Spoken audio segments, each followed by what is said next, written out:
Thanks, Joe. So I'm from the Water Environmental Biotech Lab of the University of Adelaide, and we're all about turning waste into profit. We're developing a variety of techniques for treating wastewater that not only can purify the wastewater, but also extract goodness from it so that we can produce something valuable. We have projects for making biodegradable plastics, projects for making hydrogen gas, but I'll focus on one particular versatile technique for turning carbohydrate-based wastewaters into animal feed. The concept is very simple. We pump wastewater containing organic material and other nutrients into a bioreactor containing a fungus.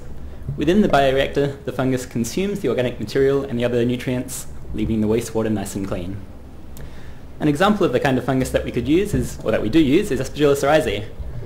Oryzae has been used in Oriental traditional food and beverage production for centuries, perhaps thousands of years. In fact, the Japanese love it so much, they call it their national microorganism.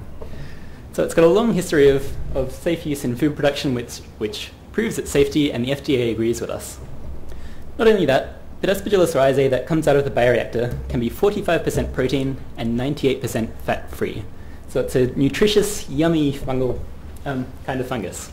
So the whole advantage of this kind of wastewater treatment process is that it generates large amounts of safe, nutritious, protein-rich fungal biomass which can be resold as animal feed. That's what makes this process economically profitable. It's also an excellent way of getting something good and useful from an energy-rich resource which is presently lost as waste. Just how well does it work? Well, our most advanced experiments so far use a pilot-scale bioreactor using wastewater from Smith's potato chips. We can generate 10 grams per litre fungal biomass, and the effectiveness of wastewater treatment is that we can remove 95% of the chemical or biological oxygen demand, 75% of the nitrogen and phosphorus, and all of the suspended solids. So this treatment process is effective enough that it generates clean water which is good enough to be reused for irrigation. And we all know how important recycling our water is in the current climate. What about process costs? Well, we can run this process with no pre-treatment of the wastewater, not even sterilization. Oryzae is a tough and robust fungus. It can thrive in non-aseptic conditions. We don't need any nutrient supplementation. And best of all, we can separate the fungus from the treated wastewater very cheaply. Oryzae has this delightful property of spontaneously forming into pellets.